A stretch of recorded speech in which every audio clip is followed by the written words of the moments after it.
I have been friends for years at San Dimas, ever since he got there. Got a chance to hang out together in English when I was teaching that, now that I'm in social science, but we remain friends. A lot of what we do is we talk. We discuss what's going on in life and things that are happening, and obviously with the concerns about racial justice that have happened over the last few months, these are things that have been just on our hearts, what we're thinking about. And today we wanted to have a conversation. Not a structured plan of how we implement something, but just a talk about what things are going on in our culture, how does that relate to our campus, and how does that connect to our teaching? How do we be better people and better teachers in light of what's been happening? And so that's what we want to have, just sort of a talk. We've been talking about this separately, but we want to talk together and just have a chat here, maybe as a model down the road for when we meet someone in the hallway, or have time between classes when we're allowed to be back on campus again, or whatever time we get to connect, we can have conversations like this and think about how we can do things better. Whatever that is. It's not a judgment zone. It's not a questioning zone saying that you're wrong and I'm right. It's a zone where we think about what we're doing and how we can improve it. This is a reflective, natural way of chatting and talking about issues that are going on that matter. So, Norman, thanks for being willing to do this. Love having you here. Love your heart, man. Thanks for orchestrating all this. And we just want to get together and kind of think about how we live life and do what we do as teachers. And when the incident happened, the George Floyd death happened in May, we all started thinking about, okay, what does race relations look like in America, look like in our neighborhood, look like where we live? And I'm thinking about what I do as a teacher at San Dimas. I've been there about 16 years, coming up this fall. And when I think about my school, I think it's pretty good. I see things that look pretty good. I don't see a lot of concerns or worries. Students don't usually mention things to me. Sometimes they do. I don't hear a lot of people dropping racial slurs on campus. And things seem to be going fairly well. That's what I've seen. And I started thinking about this, and I'm wondering, am I missing something? And so I see things as going pretty good. Norman, what do you see when you're out there? And we have some of the same students, and we work in the same quads, we're pretty close to it. Yeah. How's your experience similar or different to what I see? Well, I think similarly, excuse me, I think San Dimas is a good campus. I do think that anytime you can pretty much guarantee the safety of students who show up on campus physically every day, that's already kind of a step toward just kind of a generalized guarantor, that, right. Okay, at least there's an apparatus for learning. Kids who show up at least feel safe when they're here. I've been at a number of campuses in my short career. I haven't been teaching as long as you, but in my time as a teacher, I've been on about 5 campuses, and I've probably felt that the students are safe on all those campuses, even though various campuses have demographic differences, free and reduced lunch percentages, socioeconomic disparities and such. Even the communities that one of the schools in particular I'm thinking of, I worked for, it was in kind of an area that wasn't a terrible area as far as crime and such, but crime was a reality, gangs were a reality, and social vulnerability was a reality. So I think that San Dimas checks that box pretty well. That it's a safe environment. We're in a community that's vigilant about its policing, vigilant about the safety that is provided in the community in general. It's not like, well, school is a fortress, but the community itself is tremendously prone to risk. Right. That's not really the case in San Dimas. So I think that's a good thing. I think by and large, the students demonstrate a certain respect for that order. You know what I'm saying? It's like they kind of understand that that's the rules. That's the way we roll in San Dimas. They understand that. So that's a good thing. I think that the teachers have a generally good relationship with a lot of the students. Mm-hmm, mm-hmm. But I think what gets missed, and this is what I've noticed, is that when kids start to talk to me about things that maybe seem like the stuff of oversight, Sure. Where they feel maybe disconnected from faculty, or they feel like there's a propensity toward a bias, it starts to move into some interesting, I've had some interesting conversations with kids. Okay. And I think what I see right now is there are, like, if we're just talking about race, we have, let's say we localize it, right, just to the voices of black kids, females and males. You know? Right. And I have found that they feel unheard oftentimes. They feel, and they don't want to be squeaky wheels. Like, that's the thing about many of these kids. It's like they are from San Dimas. They're not, the majority of, and I'm just talking about the kind of kids that are going to go to San Dimas for 4 years. Right. They participate in sports. They're involved with activities on campus. Right. And they kind of feel like if they step out of bounds and start to say, hey, I'm not okay with something that was said to me, or I feel like this was an inconsiderate comment made by an instructor, or whatever the case may be along those lines, they feel, I think, like it's not safe to say that. Like there's not a value on our campus that will validate that. I think also there's an experience that some of them have had that I've had, you know, because I grew up in the inner city of Los Angeles, Inglewood, Los Angeles, and Compton, and I went to schools in my neighborhood for a while, and then I started getting bused to school. Right. To an area that was a lot like San Dimas. And when you're in those classes where you're the numeric minority, and the subject is something that has to do with race, or you know the content of the day is something that has to do with maybe civil rights or legislation related to integration or something like that, Brown versus Board of Education, whatever, or some literature, you know, you're reading Raisin in the Sun by Lorraine Hansberry, or you're reading Langston Hughes or something like that. Something, a Langston Hughes poem, A Dream Deferred. Yeah, right. These images, these words, this content oftentimes has a similar shock value to the general public that George Floyd had to the nation. Gotcha. And suddenly people are like, they beeline, you know, they look to you. You're the black voice. You have to talk about it. Yeah. Either you have to talk about it, or there's such a momentary empathy, right? You know, because oftentimes it doesn't last, but there is you're expected.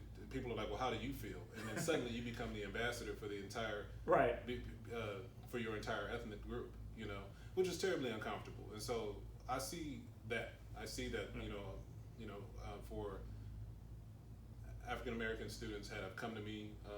They definitely, I mean, I'd be lying if I said they didn't feel comfortable. I've had kids who I know for a fact took me for a regular English course when they had the ability to take an honors course. Wow. To take an AP course because they like the comfort level. Gotcha. And so I think, I mean, there's more to be said about that. But, But those are some of the things that I think I've seen. I've also had some pretty transparent conversations with black kids, for instance, who are part of our group home contingent. You know, kids who don't live with family members. They live at McKinley, or they live at David and Margaret, or they live at Leroy's, you know, and when they say they don't feel like they fit in, or they feel like there's no accessibility to friendship building, these are students that have layers already. Yes, absolutely. So if it's incumbent upon them, if we look at them and we say, you know, the team didn't join them, they joined the team. Actually, for those kids, that's not true. They don't really get a choice. They've been situated here. They may have a 30-day bed, whatever the case may be, and the system is attempting to provide them some consistency in the way of residency. If they can be taken in by a family that will foster them, then wonderful. That's like the state's first priority, I think. But that often causes them to move a lot. So when they come to our school, and we service far more of those types of students than surrounding schools, like I think when it comes to those students, some of them don't feel so welcome, you know. And the question then becomes why. And I know we have the largest contingent in the district just because of proximity. And I know as a teacher sometimes I'm sitting there thinking, or I can be thinking, they're going to be here for 30 days. And that gets into dangerous territory. Like if I know they're from a group home, they're not going to be here forever. It's sometimes I have to get past it and say I'm going to invest in them, even though the situation may be transitory. And even more so, because they need something that says, hey, how you doing? And I mean it. And how do I build that trust level when I know they could be gone in the next week or so? And they're dealing with that stress too. Something that you brought up here as you talked about the idea of a minoritized population. Many people who look like me have not been in a situation where they are the distinct minority. I had once where I was covering a news story back in college at an event where I was one of about 5 white people in a room of several thousand African Americans. And I felt by myself. Yeah, like, people say, "Have you ever felt that way?" I said, once. It was for about an hour, and it felt one time weird. for an hour, and it's like holding your breath in a tunnel. You know what I mean? It is weird. It was a religious group out there, and they were, so there was a lot of energy in the room, and there was a lot, and I felt like the outsider, and that was the only time I felt that way so distinctly. Right. And so I sit here and think, okay, when I try to draw on experiences to help out black students or other students who are a minority in my room, I've got one. And that's where I felt isolated here. And I say, okay, I can pull on that and I can feel that one experience and go, yeah, I can get a sense of what it feels like for a period of time to feel by myself or as a very small minority in a very large group. That's one. And it's an outlier that I had that was so vivid and so distinctive. How do teachers deal with this that help students on a regular basis feel that way? What are things that we do that pull in people and say, okay, I know you're one of 3 or 4 of, let's say, black students in a room, or a handful of maybe Asians or Latinos or whatever your class set happens to be. How do I pull them in when I don't necessarily have the experience of being the one guy or gal who stands out? I think there is, first of all, a lot to be said for the recognition that you just communicated. I think that's step one, is understanding that there's a validity to that feeling you felt on that one day for that hour or however long it was. If a person's never had that experience, then this is one of those blind spots potentially, yep. Right? So even as we're talking about this, I can't know what the person watching this who doesn't look, say, like me, how they're going to react to that. Because oftentimes I think the knee-jerk response that I've gotten in conversations is that, well, I treat everybody the same. And on the surface that sounds fine, right? Because that's an equality statement. Right. Right? but we know that equity and equality aren't the same thing. Right. And so recognizing, for instance, that and I don't want to steer too far from the question, but realizing that, if I may be so bold as to speak for most of the like black kids that I'm familiar with, mm-hmm. And the kind of environments they come from culturally, we code switch, and I'm going to use that. So I'm using the term culturally. I'm using we to refer to African Americans, mm-hmm. But we code switch, meaning that we often go back and forth between our dialect, right, or our dialect, I should say. And so when we are communicating, there is an interplay between, like, it's almost like there's a translation that a lot of kids will have to do before they speak to an instructor who doesn't look like them. Gotcha. Right? Even if I'm African American and let's say I wasn't from the inner city and that wasn't my vernacular. Right. To speak proper English is like my native tongue.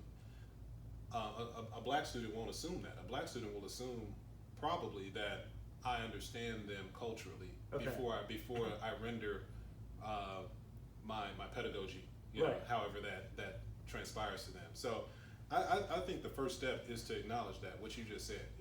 For a person who is not black, if they want to bring them in, so to speak, they have to understand that equality isn't the end all be all here, because you probably are emphasizing that. We're taught to emphasize equality. We're taught to. What we're not taught to do oftentimes is be self-exploratory. Mm-hmm, mm-hmm. I think we tend to be, we being teachers, we are well-educated people who've been trained. Many of us are veterans, and many of us have been at only one site our entire career. True. Now, many teachers haven't been transient. They haven't been mobile. So there is a need to kind of say, okay, first of all, I have to be able to admit that I'm not doing I don't have all the answers just because I'm a veteran. It has to be safe. Yeah, it does. Yeah.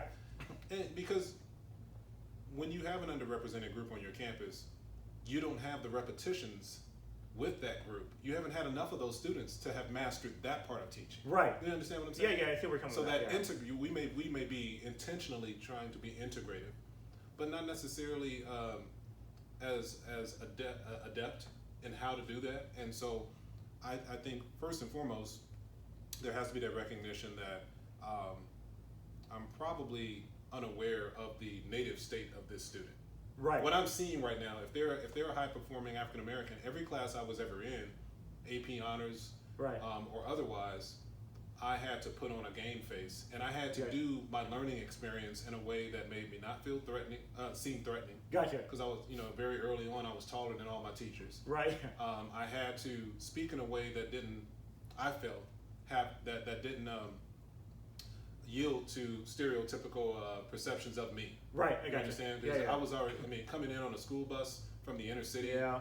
That was a whole different scenario, but there were assumptions that I'm pretty sure were made. I'm thinking of my 7th grade English teacher, who I will not name by name, although she, I think, is resting in peace right now. She was elderly then, but or older, I should say. But she had a certain kind of disposition that was probably tough toward a lot of the kids, but it seemed like she. I'll put it like this. I wanted to make sure that I was able to evoke as much fairness from her as I could. Okay. And in order to do that, I had to ensure that the onus felt like It was on your me. shoulders. It was Yeah. on my shoulders. Yeah. It was on my shoulders to be articulate, Yeah. to be clear, to not blame, to not cheat. You know what I mean? By Okay. the way, because if I got caught, I wasn't sure what that would arouse. Okay. Yeah. Right. Even though I knew my counterparts who walked to school every day, who didn't look like me, Who were cheating? they were cheating off of me. You know what I mean? Right? I'm just saying. Yeah, I got you. It's a real thing. So I hear you, man. So I think the how is tricky. I don't know that because, like I've told so many people, I can't pretend to be, say, a white teacher. I don't know what it's like I'll never know what it's like to be a white teacher. Right. No. Even if I was white, let's say I was white, but I'm from Inglewood and I've lived in an urban environment my whole life, because I've had some colleagues who were like that, who were white, but they lived in San Bernardino and they served students in Rialto. Yeah. So I don't know what it's like, but what I do think has to happen is there has to be some familiarity that you present to that student that says, I want my classroom to respect your experience. Right. I want the way that I talk to you to ascribe dignity to your culture. I want the way that I interact with you about your reality, even if that reality is that the kid isn't socially vulnerable in a sense of, they may have 2 parents at home and money and all these things. Yeah. Right. But that doesn't mean that student doesn't feel like they have to put on a show in order to be treated fairly. Right. And just having an interest in that without politicizing it. Right. Yeah. This is just a kid who comes from this background. For me, like for instance, I have a Filipino flag in my room. You I do, have, right. I have a bunch Yeah, of a bunch of flags there. Yeah, bunch yeah. of flags, right? And my rule is the flags represent. They come from the soil they represent. So Sure. I don't have any internet flags in my room. I don't think. I think all of them. Students have given me flags. They go to Haiti and I say, hey, bring me a flag. I'll pay you for it. Yeah, sweet. And but my Filipino flag, for instance, I have Filipino students, and they'll say, "That's a Filipino flag, Mr. Coulter." And I'm like, "Yeah, have you been?" And they're like, "Not yet, but I want to go. My family is from da da da da." And then they're like, "Well, have you been?" And I'm like, "Yeah, I've been twice. I've been in 1999, and I went again in 2013. Here's why." And the flag is a bridge. Sure. So I want something about my class to be a bridge into accessibility for the student that thinks that I don't care about their culture, that I don't care about their ethnicity, that I'm just, because who teaches that way? You know what I mean? Right. Like, this is what I always say. I was like, this is a second career for me. I didn't start out as a teacher. So Same here. So to the idea that I can take a template, I'm just teaching my subject. I don't get paid to do this, that, and the other. I'm like, well, kind of true, but couldn't I do my job better if I saw my classroom experience, or in this case, my virtual classroom experience, as a bridge? So I think the operative essential question is, how do I make my subject, my content area, a bridge classroom that allows for students of color to be respected, or in this case, a black student or a black male, who I know is in a demographic that statistically is underperforming, not because they want to, but what are those factors? I have to be curious about that kid. Right. I have to be curious about how they process things, right? Right. Oh yeah. And maybe even aware of what's happening in the community right now. There's a lot going on in San Dimas with an emphasis on race consciousness and racial justice. I think as a teacher of any subject, I need to be aware. It doesn't mean I need to take a side or present my side, Right. but it does mean I need to understand it well enough to interact with this kid, so that I can understand it better. Oh, absolutely. I think we had a former colleague, Kathy Casey, who always used to say that she wasn't about teaching a subject matter, she's about teaching students a subject matter, connecting with that student first. Yeah. And I've always liked that kind of approach, saying, okay, I've got these students here, my vehicle is government, and I'm going to teach them about government, but I'm teaching them. So what am I keying in with them that'll help them connect to the content area, but also explore some issues of life? We're in high school. This is not just academic content providing here. I'm not providing a class online that people just take. I'm providing interaction with students. So how do I get them from senior year, whereas I have them, ready for life outside of high school? And part of that's going to be, how do I connect with them? This year, I know none of my students, because I just had a gap year where I didn't teach any of them a couple of years ago, so they're all fresh to me. Right. And so I'm sitting here saying, I know none of them. I have 150, 160, 170, I think about 160 or so. How do I connect with them? And part of that's got to be, how do I connect into your experience a bit and kind of listen to that? I have some of it where I was a poor kid at a rich kid's school, and so I can connect a little bit with that idea. But I always look the same skin color as most of my classmates. And especially in teaching honors level courses, where they tend to skew toward whites and Asians typically, and not as strongly, and Latinos in our school, but not as strongly with African Americans, with black students. How do I make sure for any student in my room that they feel that they're part of that academic level where they're growing, and that they're part of the group that's doing well, not part of the ones that got in and we say, well, we'll just take you because you got in, but we don't expect the same quality or level out of you. I mean, I don't say that happens consciously, but I think subconsciously that can occur. And I'm trying to figure out, how do I go and say, okay, everybody in my room, you're in an AP class, if that happens to be AP or honors, we're going. And reaching out to help out a student where they're struggling, but not lowering a bar for the other students. Because in AP classes, you have the honors ones, in AP, like, they see a bar change, we have issues. Because we have fairness issues. So how do I... You mean if they see somebody else being treated with kid gloves? Exactly. Or where they're getting with more concessions and such. Exactly. Concessions, easier grading, extended deadlines, or anything that might look like that. That, whether that's in an honors or in regular college prep classes, we're saying, okay, yeah, but come on. That's not fair.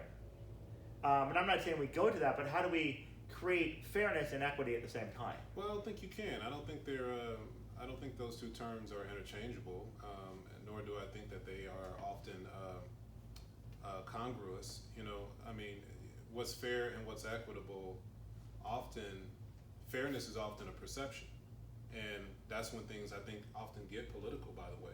It's like for all of the diatribing on Facebook and in the social media sphere about most anything, it's usually because when we say who wants a better America, all the hands go up. But when we say how, yeah. that's when the shooting starts. Right? Yeah, exactly. That's when the hands go down. Yeah, right? yeah. And so I think with this, one of the things I try to tell my students is, like, first of all, we can only run our race. Yeah. Right? Gotcha. And I tell my story very transparently to my kids, because I want them to understand. I want to understand their perceptions of me, first of all. Gotcha. And I don't want like a journey that one person takes to be a proof text for some rule that doesn't exist. Okay. Does that make sense? Yeah, give me a little more on that. I'll give you more. Okay, so if I have a student, and I've had these before, students who have been recently evicted, or a student who spent all night at the police station because their brother got arrested and Gotcha. their primary caretaker. Yeah. Some extreme circumstances. That student has to run their race. I've had students who had deceased parents, and it occurred during the year, and it occurred because it was a long-standing illness. In other cases, there have been students that have where a parent took their own life. Yeah. Or a friend took their own life, or a friend attempted to take their own life, or a student in one case right here at San Dimas came to my class and confessed that he or she had ingested a controlled substance the night before, and they were still feeling the effects of it, and couldn't breathe real well. and they were going to go home and just kind of like sleep it off. I was like, nah, we're not No, gonna we're not doing that. that. We're not doing that. Right. Oh, man. And so like the lengths I go to help all different students, I always communicate to them. I say, hey, your race is the race you're running. When I understand your climate, I'll better be able to know what your thresholds are. Right. When are you sandbagging, or when are you not performing to your capacity?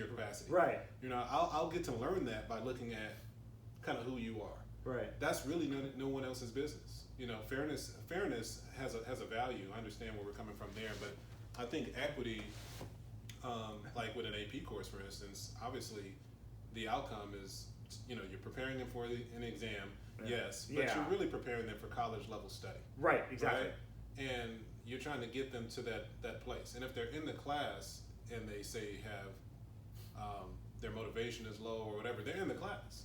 Right. So whatever it takes, intervention wise, whatever it takes to kind of get them to that place. I think when it comes to say rubrics and how you're grading, that's where the fairness comes into play. We're not going to change that. But what we are going to do is differentiate the same way we would for a student that had a 504 or an IEP or something like that. Does that not extend generally to students who don't have legal protections in the way of some kind of accommodation? I mean, I think that all students, we have to look at them and sometimes treat them in a way where it's just us trying to understand, Right. you know, the nuance and uniqueness of their journey. And I don't think that that's a concession. Okay. And you know, and I think that when other kids look at that, if they say, "But what about this?" Because they do that. You know, They do it all the time. Oh yeah. They'll say, "Well, how come my grade is this? This person did this." And I was like, first of all, why do you know what kind of marks or what kind of edits I made about their paper? Most of them haven't scrutinized the other paper the way I do as a teacher. Exactly right. So I was like, well, I mean, that's a conversation. It's like, if you want to have that and you want to bring your friend over here and you guys want me to sit down and proofread, if I take a fine-tooth comb to both your works, you're probably not going to like the outcome. Yeah. But if you run your race and you just worry about you, I'll help you be a better writer. I'll help you be a better reader. I'll help you be able to read close read text, be analytical better.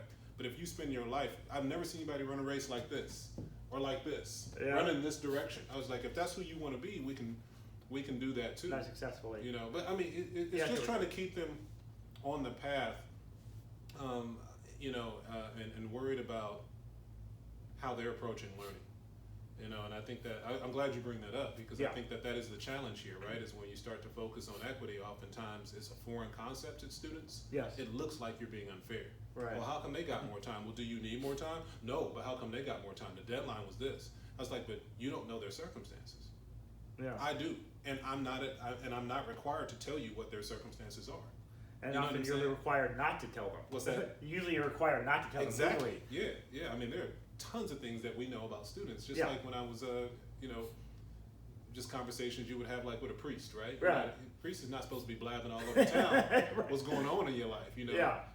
But they may be spending more time talking to you or helping you with some resources in the way that they might not be helping. No, what you want to do though is, I think this is key to your point, is universalize the access to those resources. Because what I have found is that all kids tend to have a lot of the same issues. Right. But this one, it was a little bit more pronounced. Right. But this one's like, hey, I needed that too. And I'm like, right. So here's what's available to all of you. I'm gonna give up my lunch today or once a week, and we're gonna go over this methodology, or we're gonna go over mental health resources and what's available here at the school. Which is so important right now. Right? Yeah. I mean, we discovered that last year with some of my kids. I can't remember what led us there, but we ended up having, I think it was a podcast. We did this Listen Wise assignment that took us in the space of talking about mental health with teens. It might even been a common writing assessment about stress or something that we did. But there were tons of students that you wouldn't think struggled, who came out of the woodwork and they were like, can we talk about this some more? And I was like, yeah, we can do it at lunch, and during fifth intervention. Right. And so we started finding actually that for those kind of students that want to say, well, what about fairness? I was like, okay, well, let's make available to you what's available to this person. Do you need more time? If that's all we're talking about, glad to give it to you. And that's what I've been doing. I'm looking, okay, because I like the word fair there, but I say, okay, I've become much more open to the idea of the extra credit opportunities. Like, you know what, your grade's hurting right now? Let's add something there at the end there. Everybody who wants it, and I will get like 5% turn it in for the extra credit. Cool, I'm good. The 5% that need help with your grade, we're down. Right. The other ones who didn't, what No big deal. No big deal. Yeah. And I'm making that stretch there. I'm going to open up a can of worms. Can of worms. I got no problems with that. Let's do it. Access to AP courses and the students that are enrolled in them. We've clearly had this conversation offline from this, that the types of students that are in AP classes are the same ones that are always in AP classes, and access to students of color is not as strong. Particularly, I would argue, among black students, but there are other subgroups that seem to be not as strongly represented in AP classes and honors courses and the advanced curriculum. How do we get them there? Well, Yeah, that's a tough I told you, question. can of worms. Yeah, well, no, it's good for conversation. I mean, and just as a reminder, like I don't think any one person has the answer to all of these questions. You know, it's definitely a collaborative excavation. You know, we're looking for the innovations that will help to address an issue like this. But again, I think that there was this term called imposter syndrome. Okay. You familiar with that? I've heard it. Give me some more information. So the imposter syndrome is when you are, for instance, in an underrepresented group, right? Okay. Here's an example. Like, so you've gotten a scholarship to Harvard, and you're majoring in psychology. Sure. But when you look around, you feel like not only is everyone different than you ethnically, Right. maybe, or maybe other people have legacy pedigree, like my grandparents went to Harvard, and you're like the first person in your family to go to college, and first person, exactly. The Ivies, Ivy League. So that person looks around and they go, man, I am having trouble keeping up, and you begin to doubt whether or not you belong.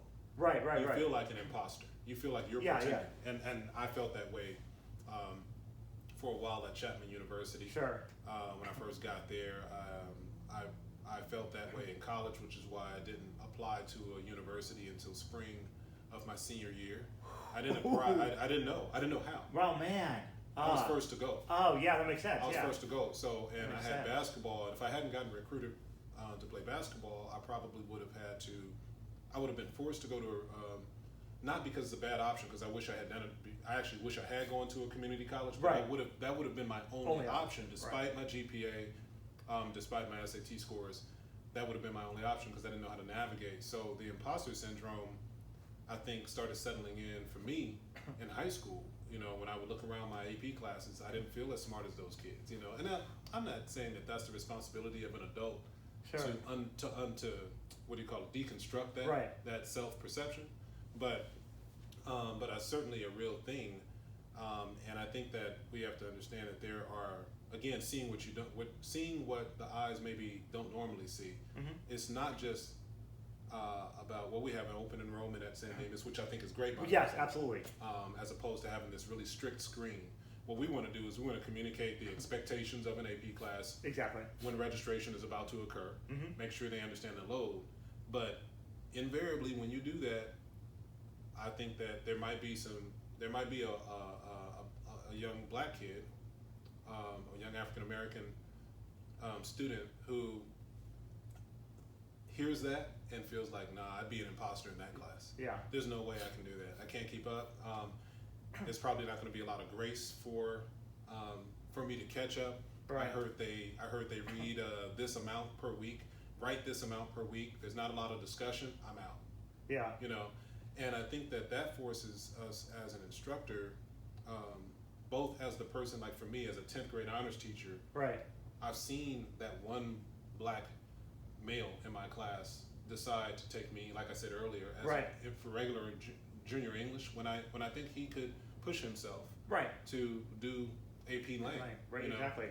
But he doesn't, and I don't care about really the on-paper stuff. I know that there's a grade point boost, and I know that it looks good on your high school resume and all that, but just the fact that he has an imposter syndrome perhaps, or he has a sense of learned helplessness. Yeah.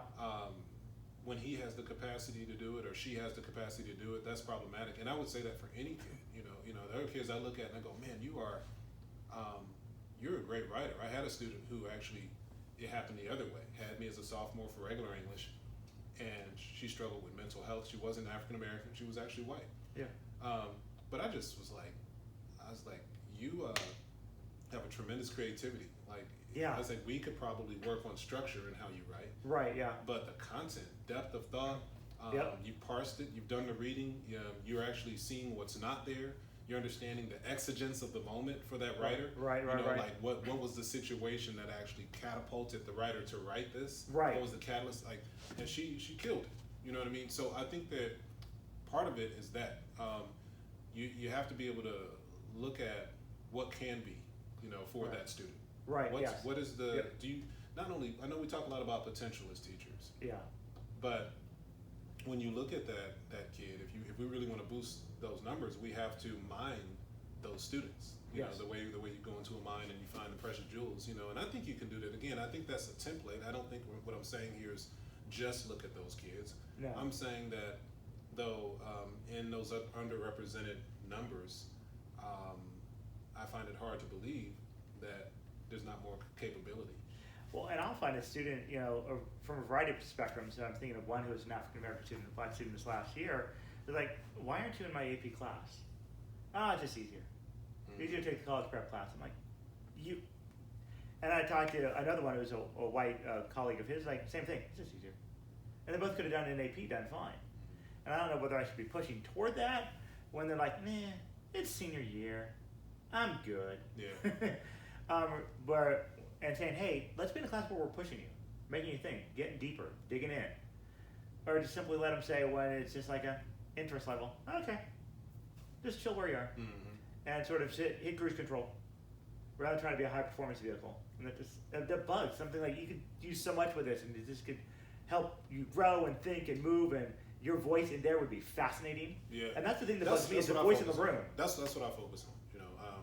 And I think that a lot of I guess as a how-to, I think that's one of the hows to how we increase these. I try to give a sense of value to the students in the sense of, man, the learning experience is so much better with you in an environment like that. Not because I wouldn't value you in the other class, college prep level. Yeah, absolutely. I love them in there. But I'm honest with them. I say, hey, look, man, the engagement from other students is probably going to be more to your liking. Yes. At the higher level. So when you say, well, it's my senior year, or hey, junior year is already going to be tough, I want to coast in some of my classes, I'm like, well, that's your choice, but it's coasting all the way around. So now you also can't expect your colleagues Yes. in a college prep class to be as interested in certain topics as you. Right. They're not going to go as hard as you. Yes. They're not going to dig as perhaps. I mean, you could go into that environment. I was like, but I'll say, hey, I know you. And I think you want to be stimulated every day. Yep. I was like, you're gonna be in a learning environment for hours on end every day. Yeah. How do you want to spend it? Do you want to spend it pulling people who don't want to be pulled? Because that's another thing, Dave. Like, I know you've had these conversations, but I know that I know that there's another world that the students exist in that we're not privy to. Yes, absolutely. And I was like, what kinds of people will flank you in certain classes. Yep. And that's no shade, as they say, right? Yeah, That's just reality. I was like, so if there's if there are kids who party, you know what kind of classes they're going to be in. Yep. And if that's not you, why pretend to be something you're not? If you're a scholar, and I try to play that card. I'm like, you're a scholar. Not everything in life is easy. Yes. If we really want to make change, if you really want to be a contributing force, right. when you Yeah. leave high school, then I just want to encourage you. And I try to open-handed. I try Exactly. not to bludgeon them to death. Right. No, it's like that. It's just I want like, to encourage you. yeah. No judgment here, but I think you could really do well here. And let's try. Let's go for it. I want to do all what's best for you, and I really do. Right. It's going to be harder for you, but I think in the end, it's more rewarding. Yeah. And I try to make a deal with them. I'm like, look, what's your fear? Where's this coming from? I don't think it's about just it being easier. Are you afraid of not succeeding? Yeah. And oftentimes it is. Yes. It's a core fear. And I say to that, I was like, well, what if I made a deal with you that I promise you I'll be involved in your intervention? Yeah. What if there was a commitment from wholesale? What if that defined our culture? Maybe it does. I don't know at St. Davis. I haven't been here long enough. But if I verbally make that commitment to a student who is afraid of flying solo, right? Because a lot of times, my style is different than your style, right? Yes, absolutely. So if you taught AP Lang or AP Lit or some AP course that is the next step coming from my class, kid might say, well, I've had a whole year of being with you.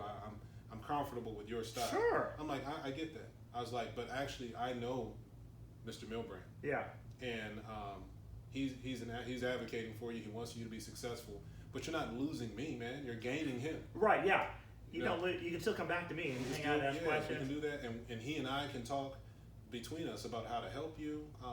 There's a collaborative effort that I don't think they perceive.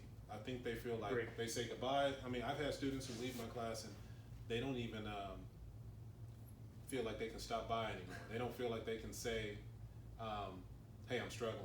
Right. And I know I don't have you for a class. They feel like you're done with it. We're done, yep.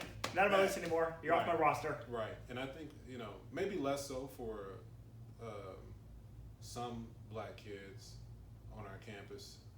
But I have seen some who leave my room and they never talk to me again. And those, if really for any kid, but certain, I have that concern. Yeah. And I even make jokes about it. I'm like, oh, you guys don't know me anymore, huh? See him in the hallway. I was like, don't have me. I'm gonna sit down and eat lunch with you guys, and then I'm gonna make you really uncomfortable if you don't start speaking to me in the hallways. Yeah. But I think that's a part of it. When you talk about boosting the numbers, not in some kind of maybe that's not the right term. Not a quota way, but like we need to have people that are representing, give the best opportunity for everybody in the room. Right. Yeah. And I think that equity, it also enriches the scope, I think, of every class. I mean, the more diversity you have, you not only have a diversity ethnically, but you have diversity of paradigms. Yes, absolutely. Right. So where are you coming from? What do you see differently than I see? Mm-hmm. And one of the things that I've always wanted to ask, to be like turning the question around is,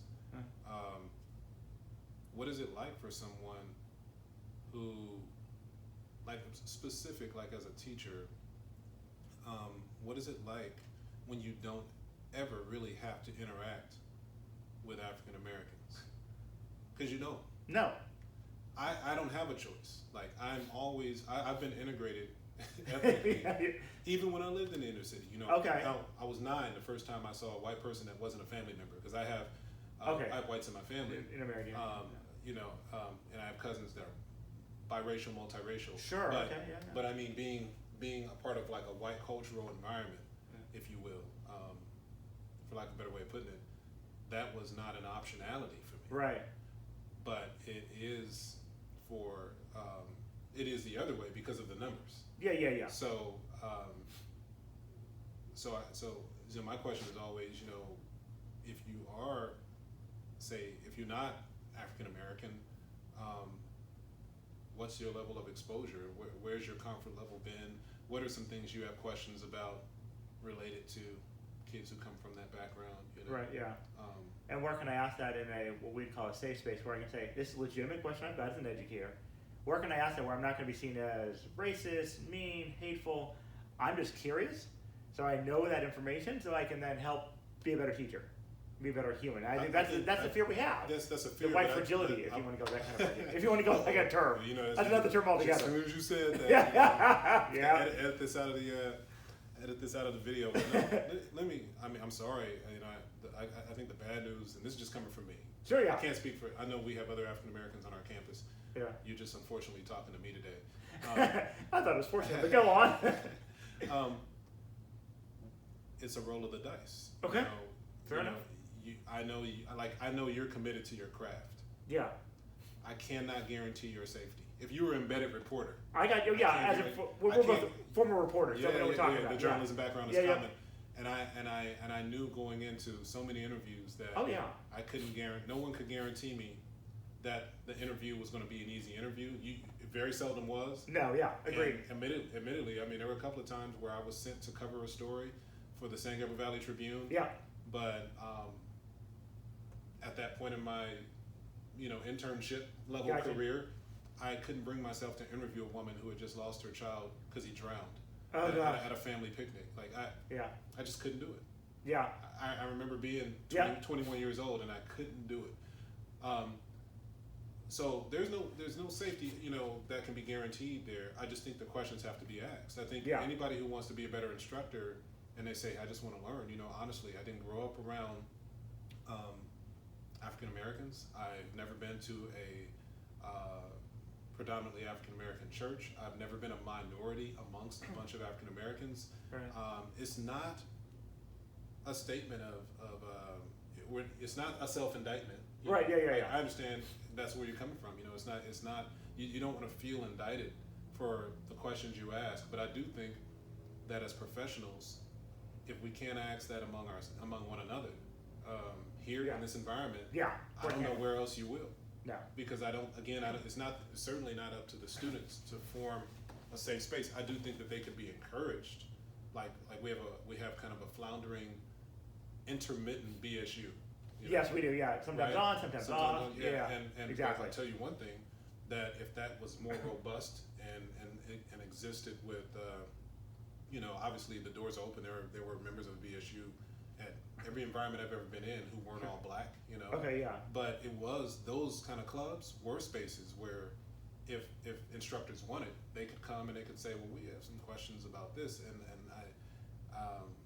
music that's played at lunch during. I'm just using that as an example. Yeah, I get you. Just a host of questions that maybe don't readily come to mind right now, but I think those kind of questions to brave that rapids, if you will. Exactly, yeah. The safe spaces, we have to kind of, whether they exist or not currently, the questions still need to be asked. Oh no, and that's fair. And I agree with you. As a former reporter, I've gone to interviews where, I don't know if it's going to go good or bad, but I went in, I dove in and went for it. Yeah, I do think this though, Dave. I think that, for instance, at instructional leaders meetings, these are the kind of things that can be brought to the fore. Gotcha. Right? Where, I'm the instructional lead for English, and I feel like it's kind of my responsibility to create that safe space, because I'm willing to be that bridge person.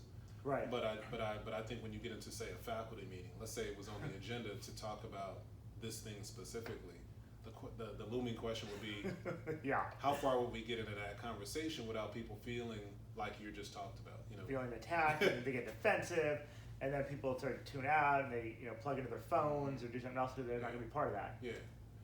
As opposed to organic conversation. Mm-hmm. And I do think a meeting like that, that kind of space, it just has to be normed. Right. We have to set the rules of engagement, and I think that the potential for that is best in a professional, and for us as professionals. Mm-hmm. This is not even what we're doing right now. We're just talking, but we know there's a camera right there. Yeah. It's not 100% authentic. We're not completely keeping it 100 here, but we're probably at 92%.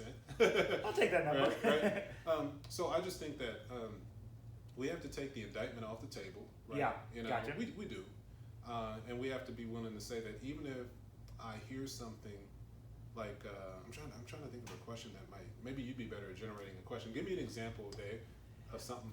Here's what I'm thinking. Okay, so sometimes I'll hear a situation, whether it's in my room or outside my room, of students using inappropriate racial slurs and language towards others. They're dropping the N-word or things like that. Okay, my point is, what am I going to do to go into that? I'm like, where do I go in? How do I approach that? Part of this comes off as I'm just the authoritarian in the room, as opposed to there's some legitimate problems with using this kind of language. It isn't just say, in page 7, rule 42 says you can't say that word. It's like, no, why is that a problem? And where do I create the authority to do that? Where I'm saying, okay, we need to deal with this here. Is this I'm going to enforce the rule for 30 seconds? Or do we have a half-hour conversation on race and ethnicity, the ER versus the A ending of a word? Having taught English, and why can we use it and not? And I've done that before, but I'm like, okay, I will frame it, I'll slow it down, take a deep breath. This is a legitimate question, we're going to take a couple minutes to talk about it. Mm-hmm. But that's a lot of legwork to do, and sometimes people would be scared out of their mind to do it. Maybe I'm foolish, maybe I'm tenured, I don't know what. I'm willing to jump into that space. Yeah. But how do It's insightful for me, by the way, to hear you say that. So yeah, I'm willing to say we need to do that, and we need to say, okay, this is wrong, and why is this wrong and this right? how do we have that conversation Right. and not be afraid that all chaos is going to break loose? I mean, I like that you're putting the question out there, and this is just my opinion. Yeah. But I really have been challenged over the years as a teacher to move from teacher space to scholar space. Not to say teachers aren't scholars. I get you. They are. They are. But oftentimes my teacher visage Yes. begins to look a lot like somebody standing behind a lectern or a podium. Gotcha. Or someone in authority who, by virtue of position, Yes. gets to tell them what's right and what's wrong. Mhm. And that is not really what my role is, the way I see it. That's not the way Norman sees it now. Gotcha. The way I see it now is more, probably more Socratic. Yeah. You know, I know how I feel about it, Of course. but I don't know necessarily that prescribing how I feel is the way to enter that space.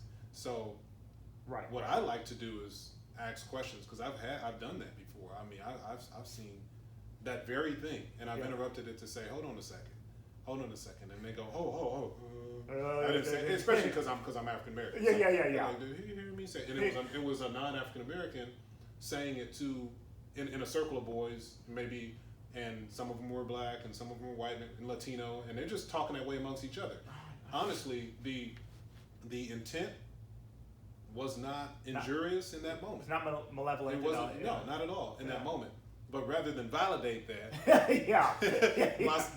my scholar mask, you know, Yeah. I put my scholar mask on, you know, and I say, okay, here's what we need to do here. We need to. I want to ask you guys a question about that term. Yeah. What does it mean to you? Yeah. And suddenly, I've shifted now back into teacher space, Mm-hmm. and I'm welcoming them into the scholar space. Right. And I'm saying, I'm not here to tell you it's wrong or right, unless you know. I mean, you can ask me how I feel about it whenever you want, guys. Whatever question you want to ask. Yep. It's like, we can do all of that. Sure. It's like, but for now, what I want to know is just it got my attention. Absolutely. Here's why, and I might tell them. Yeah. I was like, got my attention because it's a charged word, Oh, absolutely. right? We know positive and negative charges, connotation, denotation. Do you know what it means? Do you know what it means? And whatever they say to that is probably a launch pad into a great discussion. Oh, yeah. Because one of the things that I think, I'm not prescribing my methods, but by the time kids are in high school, it's so tough to change the trajectory they're on. And it might Yeah. not seem that way, and maybe you don't, I don't know if you agree with that, but I see that where there's a preset narrative already in their heads. yeah. And I've even had, as freshmen, they'll say, oh, I'm not bound for college, I'm not bound for that, I'm going to go this route, I'm going to go that route. It's either going to be, the workroom or Harvard. And they have different trajectories that they're on. I'm like, okay, with my students, you're 17, you're 18. Hold on. Your entire life isn't planned for you. So I'm thinking, okay, not just college stuff, but what can we correct about life when we're going? How can we do a mid-course pivot? Right. Something that's a little bit better. Like, dude, we got to fix this, drop that, change that. That's not my opinion, but how are we going to deal with that question in your life? How are we going to deal with that attitude in your life? Right. Because if you do that, you're going to get this, that, and the other thing. That's just going to happen. And which is oftentimes what's lacking, just as what I think the research bears out related to the development of the teenage brain even, is that foresight is one of the most lacking things from a scientific standpoint. I mean, I'm no scientist, but that's what I have always seen in adolescence. Is the executive function up there. Yeah, the ability to think about where this leads, the correlative reasoning ability. And so I try to invite them into that space because they usually come to the right conclusions about it on some level, or they at least begin to consider, and it may not have the effect today that I want it to have, or that I would hope that it would have, but down the line, because with a word like that, for instance, that discussion, my silence is potentially harmful, because there's still a lot of places in this world where just flat out a person who's I know it's complex, but for say a white person to use that word thinking that, well, I'm down with these people, it could have some bad consequences, harmful consequences in a lot of circles that exist, that for a lot of people who are from Southern California, for instance, they've never entered those spaces. They've never been to homogeneous African American parts of Atlanta, right, or parts of the South where the lines are very clearly drawn. Oh yeah, we don't experience that here. But there are lots of transplants here. There are lots of communities right here in Southern California where that kind of interchangeability with a word like that, the fraternal usage of it Right. by somebody on the outside, completely not only inaccessible, but will subject you to harm. So, but even more than that, I just think that entering that space, I've just tried to approach it. I have access as a teacher to whatever I want to have access to as a teacher when my students are in earshot. Sure. As long as, for me, and as long as I'm not trying to be dogmatic, the one with the I've got the staff in my hand of truth, Right. and I shall extend it, and Yeah, I yeah. want to meter out Right. because I'm ignorant. Right. There are things that I don't understand about TikTok and that world and how humor is expressed. Right. And one of the most powerful things I think that's happened incidentally over the course of the last couple of years was we had one of the days we had an active shooter threat. Yeah. It turned out to be not credible, but Right. but there were so few students that day. I was able to have a different kind of conversation. Oh. I listened. Right. I asked them about things like making That's that right. kind of a threat, why Right. someone would do it. Yeah. It led to a broader conversation about lots of activities that students are involved in that seem destructive. And I was like, do you guys think this is destructive behavior? The partying, the promiscuity, the self-destructive behavior related to like self-harm, all these things Right. ended up on the table that day, right? And I didn't. And your curriculum survived.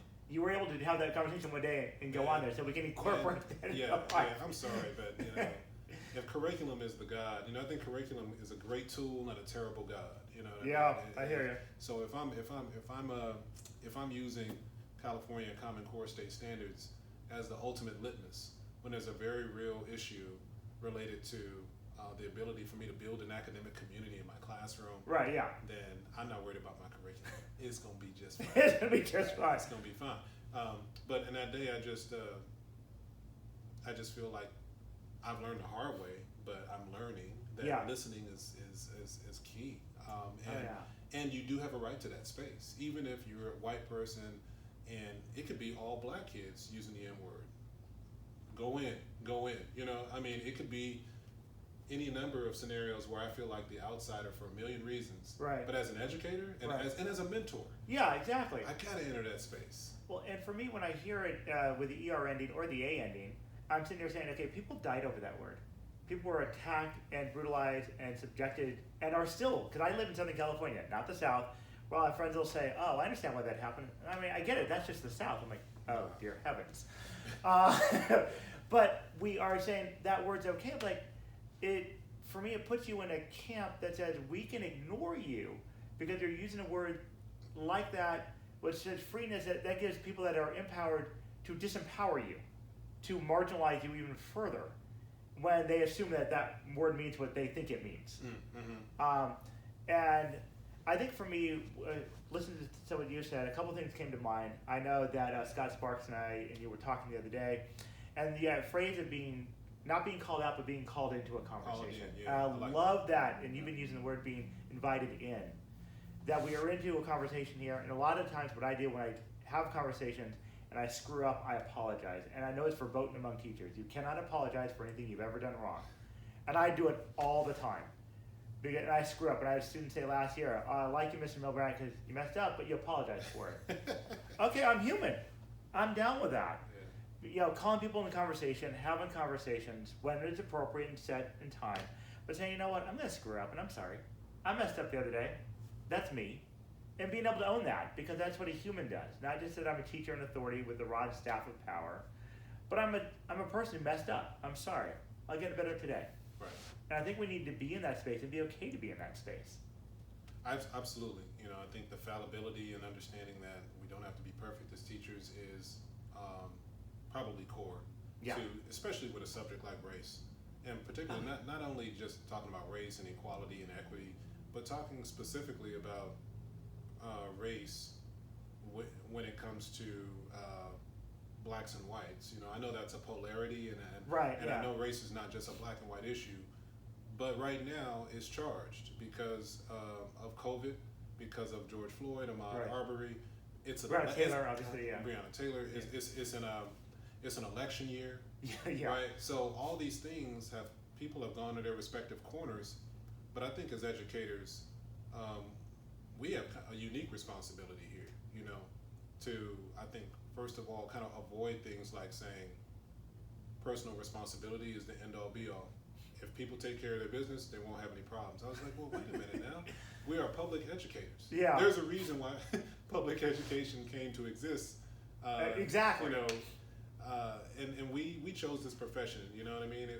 We could go to, I taught at private school for a bit. Yeah. For 2 years. So have I. 3, actually. Yeah. But I feel like I'm more at home in this environment at this time, But with this environment comes a certain kind of evolving immediacy, I guess. What I mean by that is that, like, as the culture is in flux a lot, in America, and there are events that create a timeliness to discuss certain things. And for this right now, it's not that it's never been a priority to talk Sure. about these things, but I do think that now it has a different kind of urgency, especially coming off of a hiatus where for 5 months or so, students haven't even really been exposed to one another Right. with a whole lot of heterogeneity. So, I wholeheartedly believe that that's at the core of what it's going to take, I think, to adequately enter the space. It's like when to understand that, yeah, students do have power and they make decisions, but they haven't thought through a lot of how they experience life. They're just experiencing it in real time. Right. And they haven't had the benefit of, that's part of what we're educating them to do, isn't Right. it? Is to not just lexical knowledge, not just content knowledge, Right. but the ability to negotiate reality with that knowledge. And to realize that they're going to an environment that's much different than ours when they leave San Dimas. Yep. Most likely.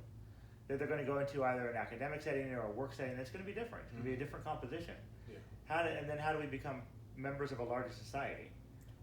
Which I think is so important. And if we don't want to be a part of that larger society, Yeah. why not? Yes. And that's another thing I try to engage, because I think we can all sense when there's a student that's resistant because they have religious views that are more maybe they have extremely conservative religious views, Sure. or somebody has extremely liberal political views, or whatever. You detect a paradigm, Right. and you're like, okay, this student is entrenched, but in order to contribute to a larger world, we kind of know that our job is to try to bring them into the space of considering what that will look like. Right. And some of them will not want to come Yeah. on that journey, And that's fair. but I want them to at least describe, and because many of them doing their writing. That's Sure, their yeah, favorite. exactly, English yeah. teacher, I see a lot, You see a lot of stuff, a right. lot of what they believe about life and about people and about things is expressed in writing. So I'm like, well, if you're not able to see yourself as a contributor, because there was a student I had recently at San Dimas who, I think he just wanted to be engaged. Like, he wanted somebody to take him seriously when he talked. Okay. But everything out of his mouth was a critique, or public education is a joke, as he sat in my chair. And I'm like, okay, why is it a joke? Yeah. He wanted to provoke, it seems. I don't think he wanted to provoke. I just think that he was so voiceless. Okay, gotcha. He wasn't black. He was white. But he and I bonded because he knew he could always be heard in my room. Yes. So even if after I didn't have him, he'd come to Q3 and we would talk, and this teacher is ridiculous, and this teacher, and I don't know why they think that, and I say, well, and I would try to unpack the teacher's perspective as best I could. Exactly. Yeah. And I'd say, here's where I see that blending with your, understanding of said issue or Right. your critique. Have you taken time to understand the perspective of a teacher? Because that's like, you do realize the very institution you're critiquing, I'm part of it too. That's me. Yeah. I'm part of it too. So Yep. why are you standing here talking to me Yeah. if you hate the system? Yeah. And why do you show up every day? I was like, you're you're almost to the finish line. I was like, you really don't have to show up and come if you don't want to. Yep. But I think what he liked is just that it was was an elevated discussion. Sure. He was being treated like an adult. Right. He was being treated. It wasn't a time for me to say, "You're ridiculous. You're wrong. Da, da, da, da, da, you're going to ruin your life." He's already decided how he thinks right now. Right. So I met him on his level, and I just attempted to ascribe to him that dignity. Now, the only demand I made, I was like, "Hey, I don't think it's the best version of you to be disrespectful and non-participatory in class, man. Right, yeah. I just don't think that's who you are. Right. It seems like a violation of the very thing that you profess is the problem." I was Right, like, yeah. You don't like the public education model or construct. You think it doesn't focus enough on these type of skills and all these things that from a developmental standpoint. I was like, but you're being disruptive. That doesn't allow progression toward that. So, but it was just cool, Sure. I mean, so I think again, it's the scholarly space that you draw students into, combined with the citizenry. It's like our slows, that we're trying to kind of move kids into. Part of that is going to involve difficult conversations. Yes. So. And I think it's okay for those conversations to occur after the class period happens. And I think that's where I get most of mine. Yep. It's after school. Either during lunch or after school, they come on in, and I'm there for an hour. We're talking about life. There's no judgment. We're just chatting. So, I mean, you can say, okay, we can't talk about it now, a little bit here, but afterwards, come on in. And just have that open time, just come on in and chat. And they'll come in and drop in, and, maybe 20 minutes into it, we'll get into what's really going on. Yeah. But being open to that, and that the teaching goes beyond the 53, 58, or 80 plus minute class period we have nowadays, and how we kind of navigate that. Yeah. Any closing thoughts? I know we've got to wrap up because I'm sure this has gone at least quite a while. About this idea of how we kind of approach inviting people in and calling people into the place where we can learn and help them grow. I think just kind of to wrap it, I think the greatest challenge is going to be for all of us as administrators and teachers and staff to look inwardly. I always say that if you want a system to change, in the case of it being an educational system, that you can't blame the clients for the system. Yes. And it's not really a blame game anyway, but the Lakers, if they're not playing well, they don't blame the fans. You know what I mean? Yeah. Those are effectively the clients, and maybe a bad analogy, but I think that if Target's not doing well, you don't blame the customers. You blame how the structure works. You're always recalibrating. Yeah. And I think that education has often been slow to recalibrate, but this is a tough one because this is not about policy per se. Right. There may be some policies that need to be addressed, but when it's conscience, when it's kind of like how I as an individual, I as Norman, an instructor, how do I think about students who come from backgrounds that are maybe different than my own? That's a different place for me to go in the way of reflection. And it's also something that can't really be policed. All we can do is ask for us to have a mindset. And if the first thing out of my mouth is, I already do that, I don't have a problem, this is a waste of my time, I've already lost. And that's what I think this is. Like, even in this conversation, sure, it's long, or maybe it's going to be edited, I don't know. But I think that we have to hear our own voice when we speak, whether it's mentally or out loud. When we say, I don't need this, I've been teaching for 30 years, this is ridiculous, I'm so sick and tired, stop. Just stop for a second. Yeah. And instead of saying what you're so sick and tired of, look for the opportunity. This is not puff and smoke. This is real stuff in our society. No end without the middle. Yeah, gotcha. These things aren't formed in a vacuum. When society's explosive, it's because people don't know how to get out of their emotions and talk. I am actually teaching the skill of diplomacy when I teach students how to be in discourse. When I teach students how to understand an argument before they formulate their own based on incomplete information. Yep. That is exactly what we're teaching. It doesn't mean I'm really great at it. It means that I have to stop and understand how best to do it. I should be a practitioner of the thing that I teach too. Yes. And really, even in a conversation like this, now I know you and I are long-winded. We could go for miles and miles on this subject alone.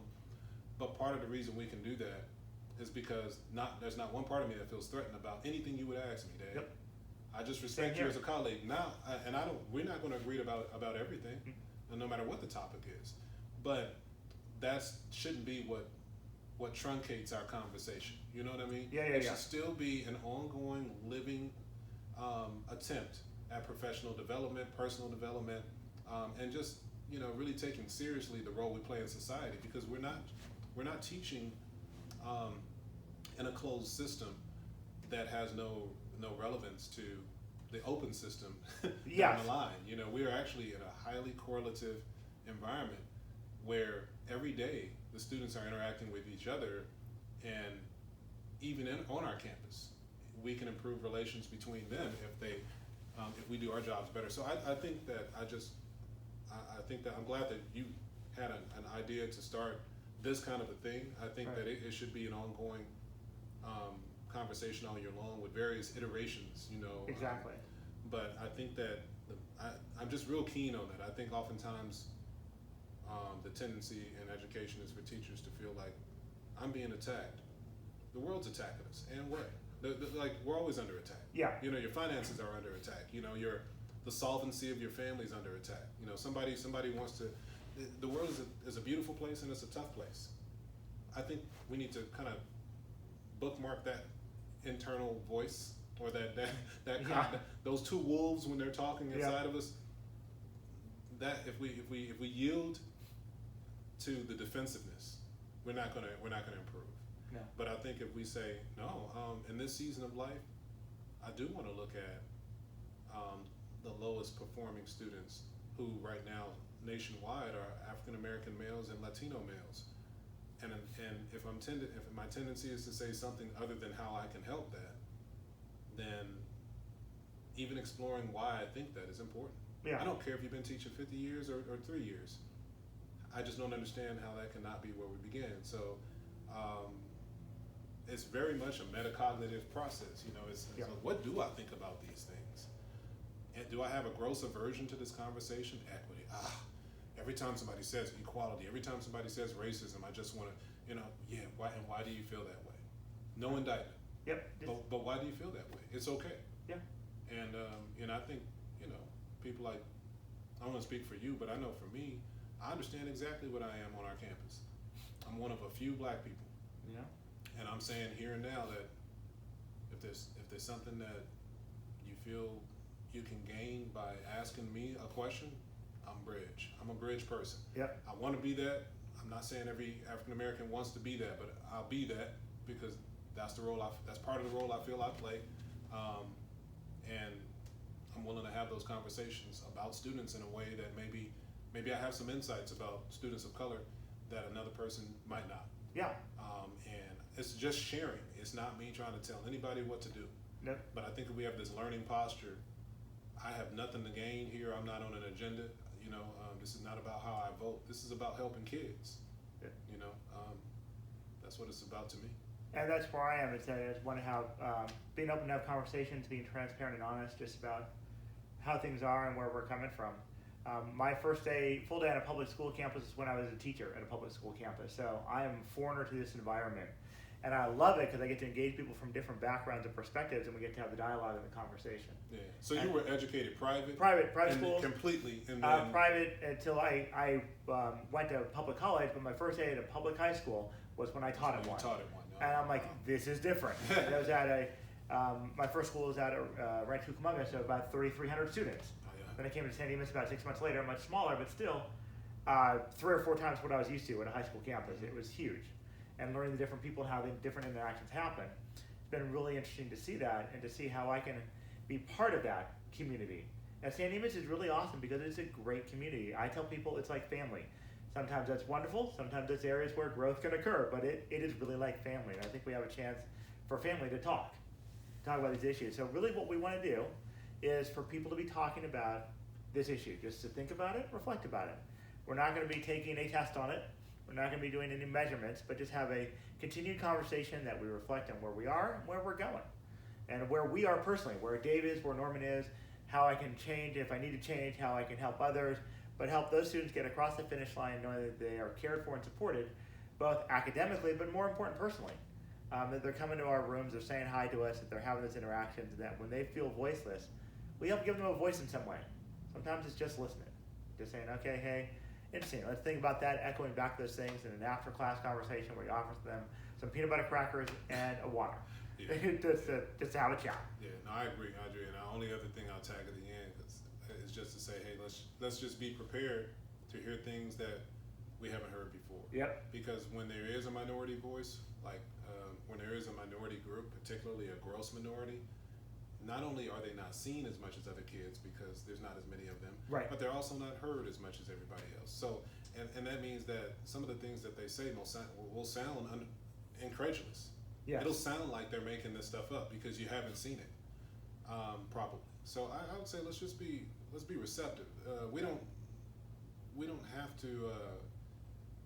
We don't lose anything by engaging this. We don't become a lesser school. We actually become a lot more authentic as a school, and we stand the chance of actually moving to a new level of kind of really embodying all of the things we say that we believe in as a district. Right. Exactly. And I'm just hoping that that this can be something that leads to a more fluid type of conversational approach, because this issue isn't just something worth addressing at San Dimas. It's worth addressing at Bonita and Ramona and Lone Hill and in all of our elementary schools. Exactly. And dog in a fight. My son is coming over to BUSD this year, so he's gonna be a Griffin, right? Yeah. He's gonna be over at Gladstone. So, but he's an African American, and in our household, that is not. We are not colorblind in my house. Right. I see everybody's color as a good thing. I see everybody's ethnic makeup as a positive, and that's what I teach him. And that's what I teach my stepdaughter. So, I love that we stand a chance of heading this direction without it being something that's perceived as ulterior or part of some kind of closet agenda. I was like, I do have an agenda to provide the best education we can of our students, and to see my son, I'm entrusting him with the members of this district. Just like all of the, I'm always so honored and privileged when I see the children of our faculty, and the children of our staff and administrators in my class, because it doesn't mean I'm going to do anything preferential. What it means is that they had an option, and they could have said they don't want that student in my class. Yep, but they entrusted me, man. Yep, absolutely. So I'm always like, wow, what a privilege for you to trust that that your kid is in good hands in my class. Right, absolutely. I take that so seriously, So, we're going to hear some things that from kids and from staff members as we talk that might sound a little bit far-fetched or pharisaical, even, Oh yeah. But let it live. Yep. Let it be part of the dialogue. And we're not necessarily the experts, but we're two people that have perspectives. Yeah. And so. And we'll broaden that. Broaden all of it. I've got a multiracial niece out at Roynan. So, these issues of ethnicity and how we interact with and encourage people to do the best no matter who they are, that's what we're about as educators. Absolutely. So. Okay, I think that's a wrap. Thank you, good stuff, man. Absolutely, man. Good hanging out. Yeah, as always. All right. That's fair.